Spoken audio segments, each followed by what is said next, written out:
ప్రపంచంలో ఎక్కడున్నా మీ గోత్రనామాలతో వేదమందిర్ నిర్వహించే ఆన్లైన్ పూజలు హోమాల ద్వారా దైవ అనుగ్రహాన్ని పొందండి.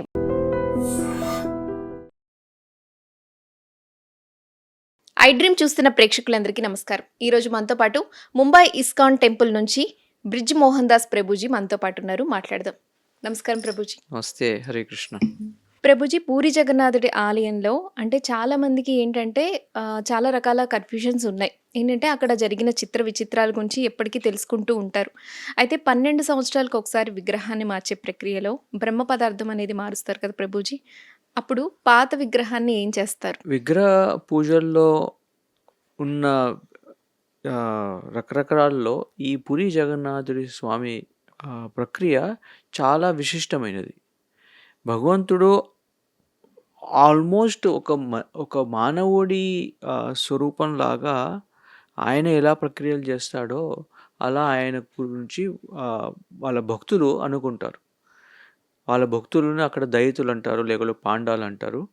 వాళ్ళ భావన ఏంటిదంటే జగన్నాథ స్వామి మా నాథుడు, అలాగే మా నాథుడు మాతోటే మా పెద్దన్న, అలా వాళ్ళ భావన ఉంటుంది.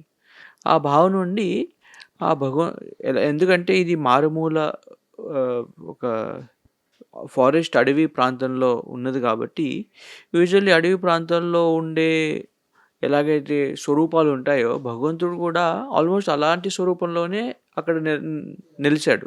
కానీ అది ద్వారకాపురిలో ఆయన మహాభావంలో మహా ఆనందంలో తీసుకున్న స్వరూపం, ఇదో కల్పితమైన స్వరూపం కాదు. కానీ ఎలాగైతే భగవంతుడు గీతాలో జన్మ కర్మచమే దివ్యం అని ఆయన జన్మ దివ్యం అన్నాడో, కానీ ఆయన వాడే శబ్దం ఏంటిది? జన్మ ఇంకా కర్మ. ఆయనకు జన్మ ఉండదు, ఆయన అవతరిస్తాడు. ఆయన కర్మ ఉండదు, ఆయన లీల చేస్తాడు. కానీ ఒక రకంగా ఆయన చూపెడతాడు, నేను ఒక మనిషిలాగానే. ఇప్పుడు రామావతారంలో పెళ్లి చేసుకున్నాడు, పిల్లుండే, మళ్ళీ రాజ్యం సంపాదించాడు, బాధ్యతలు సరిగ్గా చూశాడు. ఈ జగన్నాథ స్వామి రూపంలో ఆయన ప్రతి 12 సంవత్సరాలకు ఎలాగైతే మనం ఒక 100 సంవత్సరాలకు శరీరం మారుస్తామో, అది ఆయన ఈ అడవి ప్రాంతంలో ఉండే వాళ్ళకు ఒక నిదర్శనంగా వాళ్ళ కళ్ళ ముందు చూపెట్టడానికి, చావు పుట్టుకల సహజమే అని చూపించడానికి వాళ్ళకు ఆయనకు జన్మ లేదు, మృత్యు లేదు, కానీ ఆయన నవకలేవరం, మళ్ళీ ఇంకొక కలేవరం. ఆయన కలేవరమే లేదు, ఆయన దివ్య స్వరూపం. కానీ విగ్రహ రూపంలో, కట్టె రూపంలో ఆయన దర్శిస్తాడు. కాబట్టి ఎలాగూ ఆ కట్టె అనేది ఆఫ్కోర్స్ అది వేప కట్టెనే ఉంటుంది, అది పాడు కాదు. కానీ ఈ జీవిత సత్యం మనకందరికీ చూపెట్టడానికి ఆయన ఈ లీల చేస్తాడు, నవకలేవర లీల.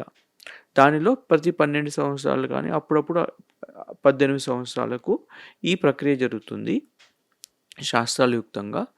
సో ఆ జరిగేది ఆ జగన్నాథ స్వామి ఆలయము పక్క తూర్పు వైపు అక్కడ కోలి వైకుంఠం అని ఉంది. కోలి వైకుంఠం అంటే వైకుంఠమే ఇక్కడ నిలిచింది. ఆ స్వామి పూర్వస్వరూపము అది వైకుంఠానికి వెళ్ళిపోతుంది, కొత్త స్వరూపము అది మళ్ళీ వైకుంఠం నుంచి అవతరిస్తుంది. ఆ కోలి వైకుంఠంలో అది ఆ సమయంలో ఎవరిని రానివ్వరు. ఎలాగైతే చాలా మంది తెలుసో మొత్తం లైట్లు ఆపేసి ఆ సమయంలో బ్రహ్మ పదార్థాన్ని మార్చి ఆ విగ్రహాల్ని అక్కడ పూడుస్తారు, ఆ భూమిలో పూడిస్తారు. ఆశ్చర్యం ఏమిటంటే మళ్ళీ 12 సంవత్సరాల తర్వాత అదే స్థలంలో అంతే లోతులో వాళ్ళు మళ్ళీ మట్టి తీసినప్పుడు అక్కడ విగ్రహాలు ఉండవు, మాయమైపోతాయి. సో అది ఒక భగవంతుడి లీల. వేరేగా అయితే మనకి ఏదో ఒక రూపం ఉంటుంది, ఆయన బట్టో ఏదో ఉంటుంది, కానీ అక్కడ ఏమీ ఉండదు. అది ఆయన అక్కడ పూడ్చాక ఆయన వెళ్ళిపోతాడు ఆ విగ్రహం. సో ఈ నవకలేవర లీల ఈ మధ్య 2-3 years ముందు అయింది. సో ఈ స్వామి ఇప్పుడు 3 సంవత్సరాల యువకుడు. ఇంకొకటి ఏంటంటే 12 సంవత్సరాలు ఎందుకు చేస్తారంటే ఆల్మోస్ట్ ఆ 12 సంవత్సరాల సమయంలోనే ఆయన బృందావనం నుంచి మథుర వెళ్ళిపోయాడు. సో అందుకే అంత సమయం భగవంతుడు నిర్ణయించాడు, ఆ 12 సంవత్సరాలు. ఇంకొకటి ఏంటంటే వాళ్ళు జగన్నాథ స్వామికి ఎంత వాళ్ళతో పాటు ఒక మనిషిలాగా అనుకుంటారంటే మీకు ఆశ్చర్యం అంటే వాళ్ళు లోపల భగవంతుడికి రోజు షేవింగ్ చేస్తారు. భగవంతుడికి. భగవంతుడికి. అంటే భగవంతుడికి ఎలాగైతే మనకు గడ్డం వస్తుందని ఆఫ్‌కోర్స్ వాళ్ళు అద్దం అంటే చూపెట్టి అక్కడున్న పూజారి వాళ్ళ భావన ఏంటంటే భగవంతుడు రోజు మంచిగా దర్శనం ఇవ్వాలి. సో, ఆయన ప్రెజెంటబుల్‌గా ఉండాలని ఆయన అద్దం మీద ఆయనకు గడ్డం గీస్తారు. మన ఫోమ్ పెట్టి గడ్డం తీస్తారు. సో, అది ఆ భావన వాళ్ళకుంది. ఆ భావనతో భగవంతుడు స్వీకరిస్తున్నాడు. ఇదంతా నీలాద్రి మహోదయ అని ఒక కానీ పుస్తకం ఉంది. ఇప్పటికి కొత్త కొత్త విషయాలన్నీ వింటూనే ఉంటాం పూరి జగన్నాథుని ఆలయం గురించి. ఎన్ని విన్నప్పటికీ ఇంకా ఇప్పుడు యెస్. ఈరోజు మీరు కొత్త విషయం చెప్పారు. ఇది నేను తెలుసుకున్నాను ఈరోజు. అలాగే జగన్నాథుడికి జ్వరం తగులుతుంది. ఆ రోజు దర్శనానికి అనుమతించరు అంటారు. దీని వెనుకున్న కథ చెప్పండి ప్రభుజీ. జగన్నాథ్ స్వామి ఎండాకాలం తర్వాత ఎండాకాలంలో ఆయనకు చందన సేవ జరుగుతుంది. ఆయన మొత్తం శరీరం అంతా చందనంతో పూస్తారు. అయినా కూడా ఆ వేడి తగ్గక ఈ జూన్ ఈసారి అధిక మాసం వచ్చింది కాబట్టి జూలైలో అయింది రథయాత్ర. లేకుంటే జూన్ ఫస్ట్ వీక్‌లో అవుతుంది రథయాత్ర. అప్పుడు జగన్నాథ్ స్వామికి వేడికి తట్టుకోలేక ఆయనకు అంటే రథయాత్ర సమయంలో రథయాత్ర కంటే ముం- 15 రోజుల ముందు 15 రోజులు 15 రోజుల ముందు ఆయనకు స్నానయాత్ర అని ఒకటి జరుగుతుంది. ఉమ్. స్నానయాత్రలో ఆ నరేంద్ర సరోవరం దగ్గర ఉన్న సరోవరం నుంచి 108 కుండలు తెచ్చి ఆయన మీద నీళ్లు పోస్తారు. ఆ నీళ్లు పోసేసరికి ఆయన జ్వరం వస్తుంది.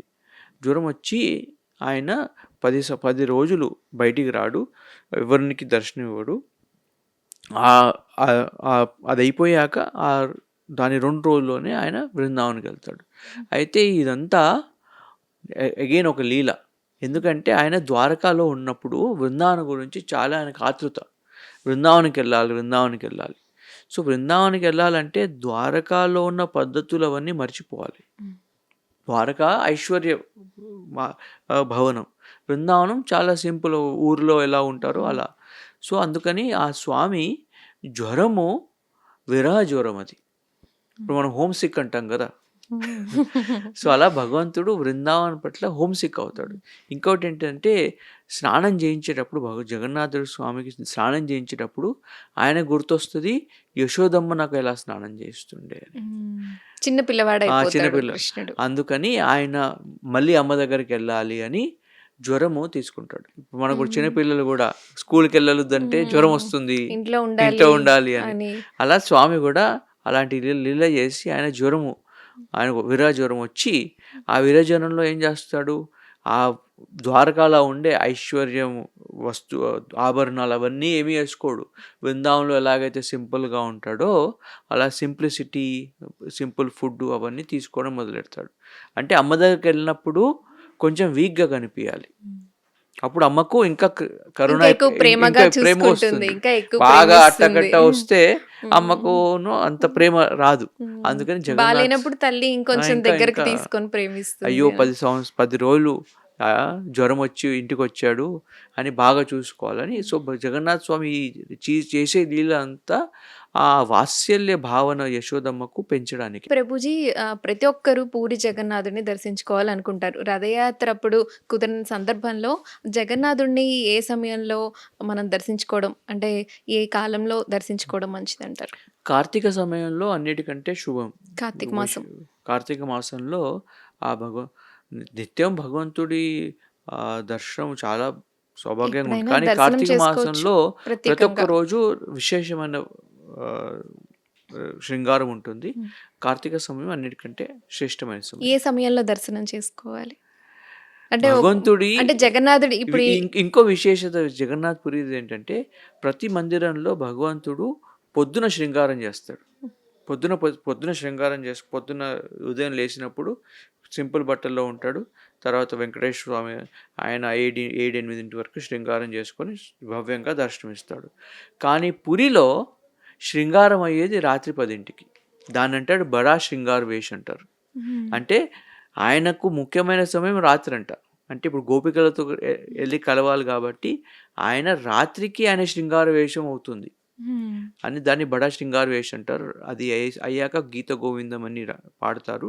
అది పాడాక ఆ పటాలు 1కి క్లోజ్ అంటే చేస్తారు. రోజు మొత్తంలో రాత్రి 10కి రాత్రికి స్వామివారికి అలంకరణ అలంకరణ చేస్తారు. చేస్తారు బడా శృంగార వేష్. అంటే ఆ సమయంలో మనం అంటే ఏ ఆ సమయంలో సమయం నేను దర్శించుకోవాలి? నేను వెళ్ళినప్పుడు ఆ రాత్రి సమయంలోనే వెళ్తాను. ఆ రాత్రి సమయంలో ఆ రాత్రి సమయంలో అలంకరణలో చూసి ఆ భగవంతుడి ఎందుకంటే శృంగారం ఇప్పుడే చేశారు కాబట్టి భవ్యంగా అన్ని ఫ్రెష్గా బాగా కనిపిస్తాడు.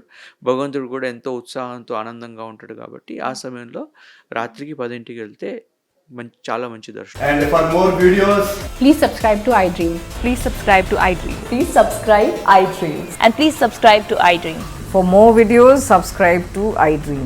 please like, share and subscribe to the channel. Congratulations, iDream. Subscribe to iDream. Subscribe to iDream. So subscribe to iDream Media. iDream ki iDream team andarki huge congratulations. Please subscribe iDream Media. Please subscribe to iDream. Subscribe iDream. Please subscribe to iDream.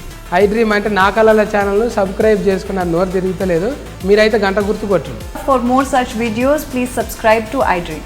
Subscribe to iDream. Please subscribe to iDream. Please subscribe iDream Media. Please do subscribe to iDream. Please subscribe to iDream Media. For best entertainment and information, please subscribe iDream. And don't forget to subscribe to iDream.